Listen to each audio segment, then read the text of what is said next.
Hey people, welcome back to my channel, and it's the post-match review of the last games of the playoff, Wednesday's games in the Champions League. And the drama wasn't so much, but some of the games were actually very exciting. It was just 4 games, and Galatasaray and Juventus, they needed extra time to battle it out. And even though Galatasaray did eventually advance to the round of 16, it was an exciting game to watch. Now let's just go into the games itself. Now, starting off with Atalanta and Borussia Dortmund, it was a very end-to-end game, and I honestly thought that the fact that Borussia Dortmund had a 2-goal advantage heading into Bergamo, it was going to be an easy outing for them. Probably just try to score 1 goal and then manage the game properly. But it wasn't the case. Atalanta came back with 2 goals, and I was just looking at Borussia Dortmund. How are you people not taking advantage of the 2-goal lead or advantage that you had? Now, a lot of drama also happened in this game, with about 3 people getting red card, 2 people on the field and 1 person on the bench. Also, Atalanta had a red card, but it was obviously towards the end of the game where there was a lot of drama. But the first half saw what's his name now, Skamaka scoring the first goal, and Zappacosta, that's a former Chelsea player, scoring the 2 goals, right? And you would think that, okay, they'll probably head to extra time. It wasn't.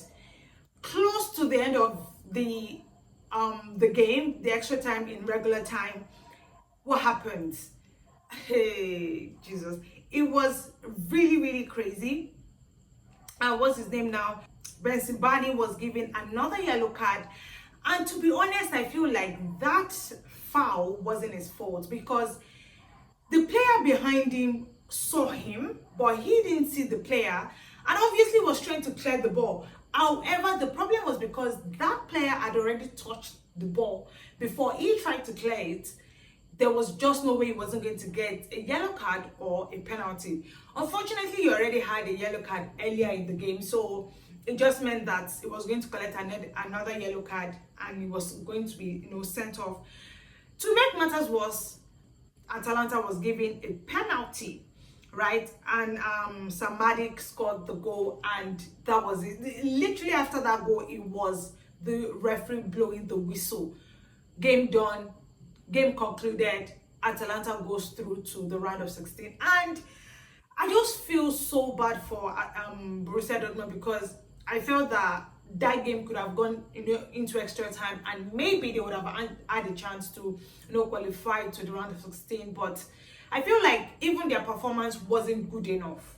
The performance wasn't good enough at all. So if for anything, I think that the fact that Atalanta played so well and came from having 2 goals down to equalizing the game 2-2 and just hoping to see what could happen in extra time, I felt like that was good enough for them to have actually ended the progression into the round of 16, because they played really, in fact, they were the better side of both teams, right? They were the better side, and unfortunately there was absolutely nothing Borussia Dortmund could have done about it. Yeah, it was just unfortunate, but that was the drama on Wednesday. And then in other games, Juventus,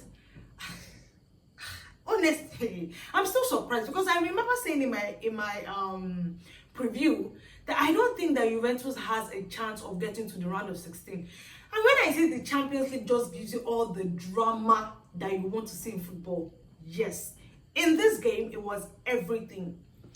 How do you explain that Juventus, that were a man down, literally 10 men on the field, scored 3 goals with Galatasaray still 11 men, and somehow in extra time Osimhen scores that goal, and then Yilmaz gets the final goal to just seal the win?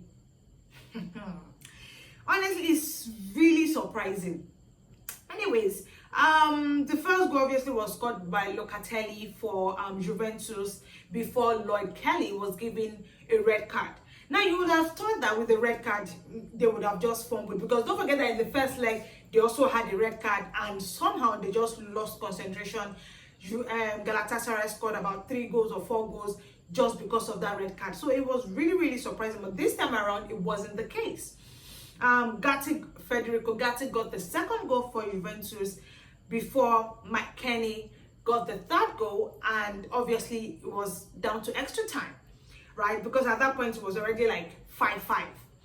And you would think that, can Juventus do it? Like, can they actually do it?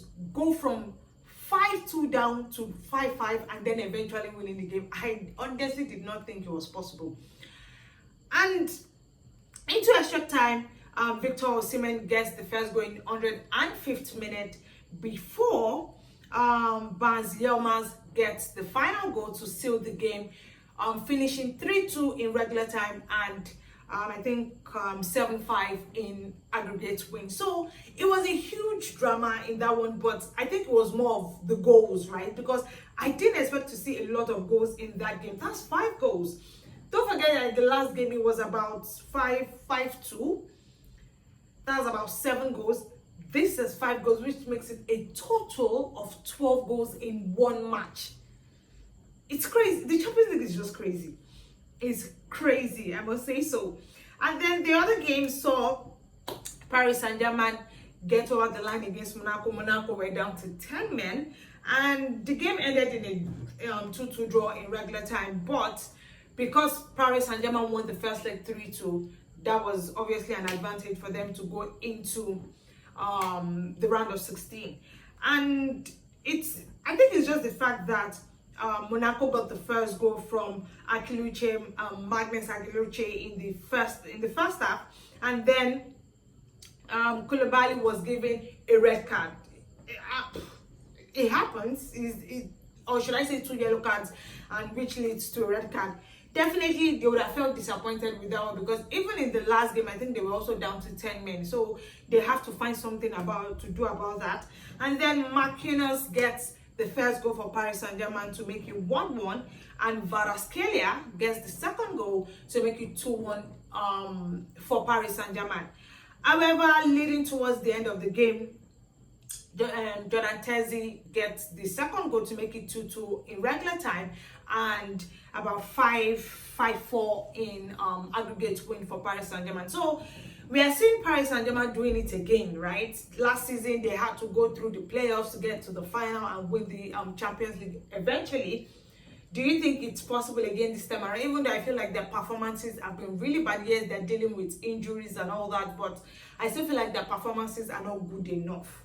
So definitely that would be a huge problem for Paris Saint-Germain. And to the main game of the night is Real Madrid taking on Benfica. It was a 2-1 win for Real Madrid in that one. Yeah, the drama wasn't as much as the first leg.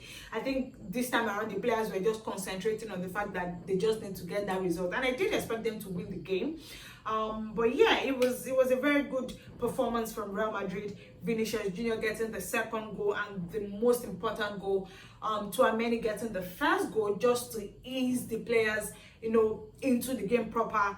However, this was after Silva had already scored for Benfica first, and I just thought that after that goal it would be really difficult for Real Madrid to get a goal. But 2 minutes later, Tchouaméni gets a goal, and it was a very good shot into the net from the midfielder.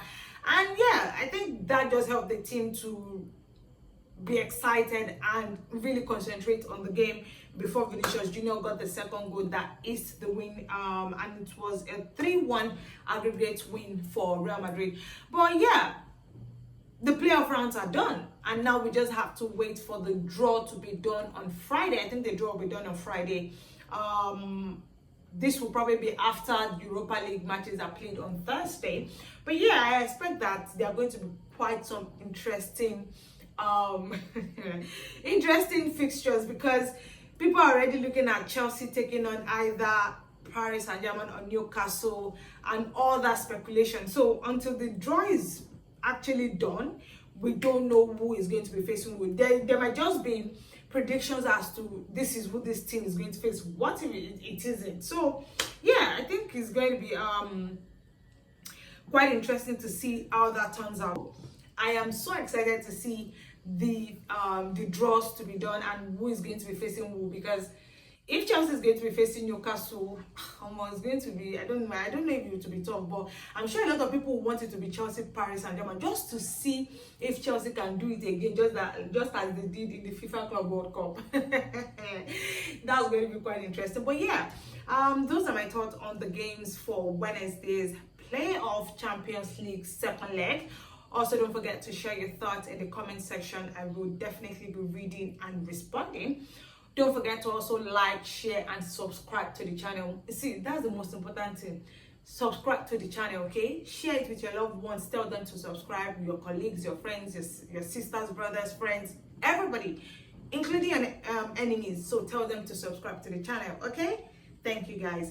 Also, put on your post notification bells to get our latest video as they drop. And also ensure to follow us on all our social media platforms at _official FSH. I noticed that a lot of you guys are not following us on all our social media platforms, so please do so. Okay, thank you guys so much for keeping up with me. Okay, and we'll be going back to club football very soon to see what happens in the Premier League and all the drama and all that later, as the week progresses. But yeah, just enjoy the rest of your evening. Okay, bye bye, guys.